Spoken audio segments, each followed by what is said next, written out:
রাধে রাধে। আমরা সকল সনাতনীরা চাই গোহত্যা বন্ধ হোক।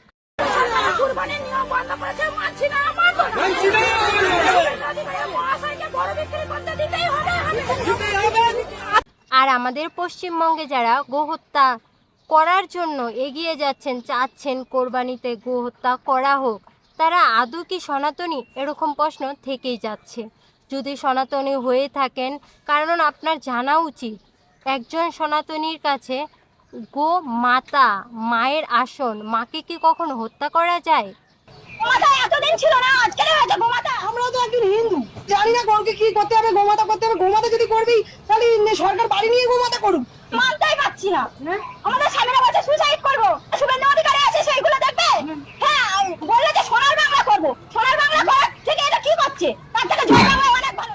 আমাদের সনাতন ধর্মের সংস্কৃতি গোমাতার সেবা করা, তাকে বিক্রি করে দেওয়া নয়, তাকে বিক্রি করার মাধ্যমে অর্থ উপার্জন নয়, তাকে সেবা করার মাধ্যমে পূর্ণ উপার্জন। আমাদের সনাতন ধর্মে বলেছে অহিংসা পরম ধর্ম, ধর্মহিংসা ততৈবচ। অর্থাৎ আমাদের ধর্মে বলেছে হিংসা করা যাবে না, কিন্তু ধর্ম রক্ষা করার জন্য হিংসা করা যাবে।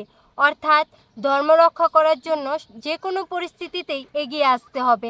আর আমাদের ধর্মে বলেছে গোমাতা মানে মায়ের সমতুল্য, যাকে আমরা মায়ের মতো পুজো করব, মায়ের আসনে রাখবো, মায়ের মতো করেই সেবা করব, তাকে বিক্রি করব না। ভগবান শ্রীকৃষ্ণ গোপাল নামে পরিচিত, তিনি গোমাতা চড়াতেন, বাঁশি বাজাতেন, তিনি গোমাতাকে ভালোবাসতেন।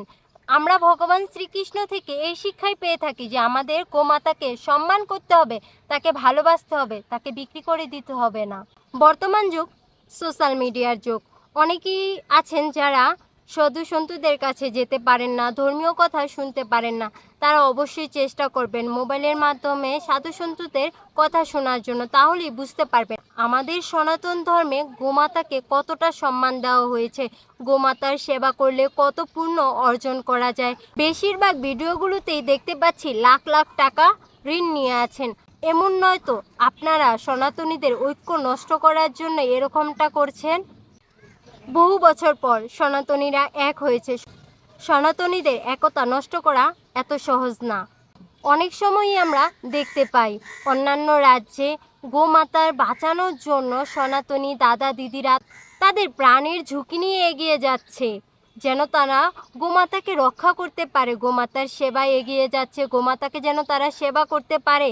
আর আমাদের রাজ্যে আমাদের সৌভাগ্য, আমরা এরকম একজন মুখ্যমন্ত্রী পেয়েছি, সেখানে আমরা সনাতনীরাই নাকি তার বিরুদ্ধে কথা বলছি। আদৌ কি তারা সনাতনী, এরকম প্রশ্ন তো উঠেই আসছে। জয় শ্রীরাম।